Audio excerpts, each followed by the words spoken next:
इमर्श किया होगा और इमर्श करते हुए वो मुरली सुनाई थी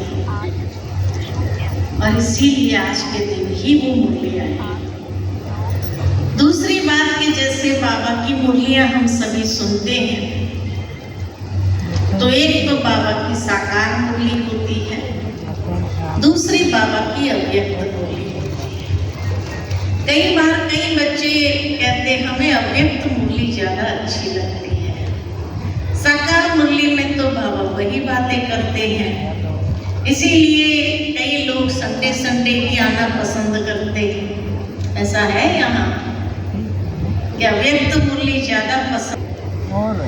मैं कहूँगी नहीं समझा है, क्योंकि साकार मुरली में सब कुछ होता है। जैसे भोजन के लिए कहा जाता है कि भाई विटामिन्स भी चाहिए, तो मिनरल्स भी चाहिए, तो कार्बोहाइड्रेट्स भी चाहिए, सब कुछ चाहिए भोजन में। इसलिए भारतीय भोजन के थाली में दाल भात सब्जी रोटी सब कुछ होता है, मिठाई भी होगी तो सब कुछ होता है। लेकिन अव्यक्त मुरली जो है, जो ब्रह्मा बाबा के संपूर्ण होने के बाद जो मुरली चली है, तो वो संपूर्णता की बातें ज्यादा होती है, जो बहुत अच्छी लगती है, क्योंकि हम सबका लक्ष्य ही है संपूर्ण बनने का। इसलिए बहुत अच्छी लगती है कि हाँ जल्दी जल्दी संपूर्ण बने। लेकिन बनने का आधार क्या है? तो कहेंगे कि संपूर्णता को प्राप्त करने का जो आधार है, निचोड़ है या वो स्थिति है, वो है अव्यक्त मुरलियां, जो काफी हैवी डोज होता है। जैसे कोई मिठाई का माल हो, कितना हजम कर पाएंगे उसको, कितना हजम कर पाएंगे? और रोज अगर ऐसे माल मिले मिठाई का तो अच्छा लगेगा? नहीं खा सकेंगे। फिर आएगा यार दाल भात सब्जी रोटी चाहिए और कुछ नहीं चाहिए। रोज दाल भात सब्जी रोटी खा सकते हैं, दाल भात सब्जी रोटी रोज खा सकते हैं, लेकिन रोज मिठाई का थाल हो वो नहीं खा सकते हैं। वो हफ्ते में एक दिन ही अच्छी लगती है। इसीलिए बाबा की साकार मुरली, ये दाल भात सब्जी रोटी ज्ञान योग धारणा सेवा, जिसमें सब बातें कवर है।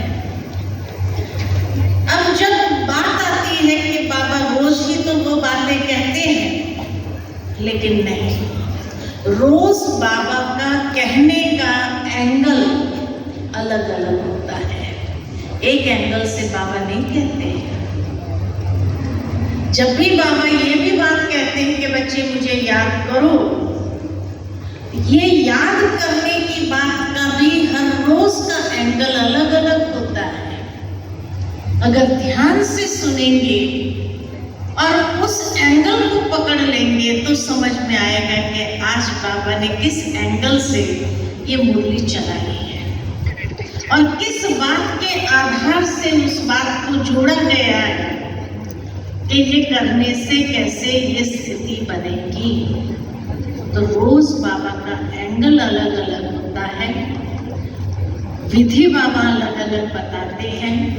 उस विधि को अगर पकड़ लिया तो सिद्धि स्वरूप बनना आसान हो जाएगा।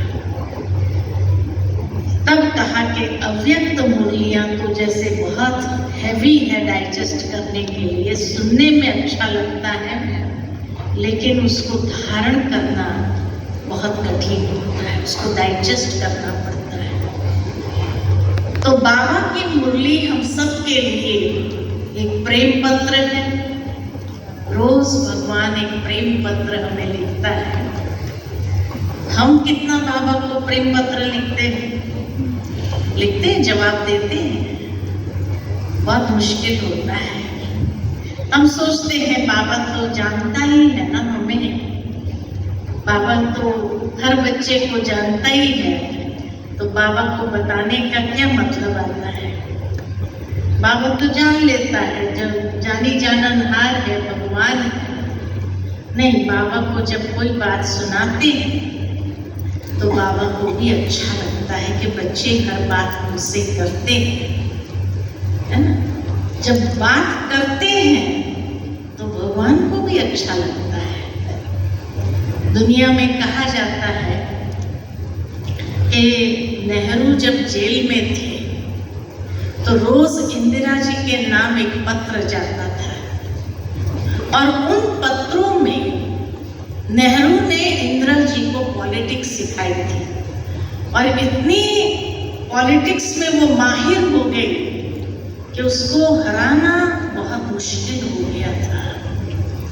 लगातार कितने सालों तक उसने राज किया। ठीक इसी तरह बाबा भी वतन से हम बच्चों को रोज एक प्रेम पत्र लिखता है और लिख करके हम सबको मनुष्य से देवता बना देता है।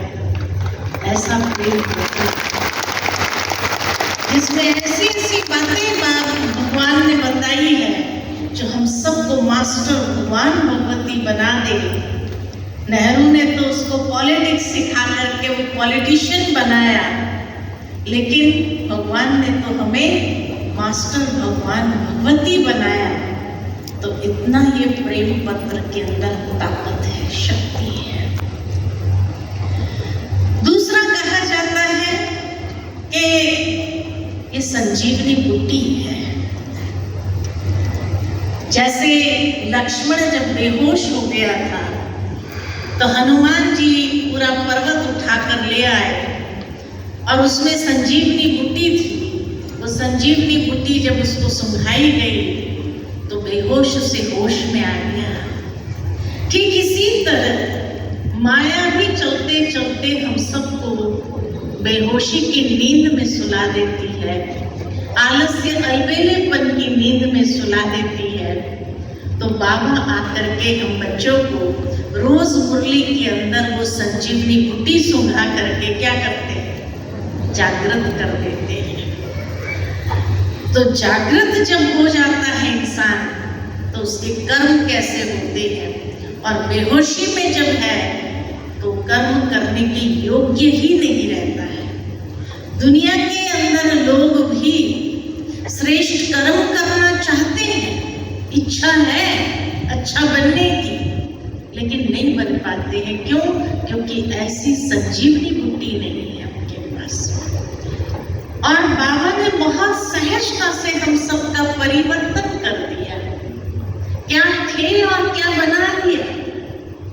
रोज ये संजीवनी बूटी सुंघा सुंघा करके बाबा बच्चों को कितना जागृत कर देता है, अलर्ट कर देता है।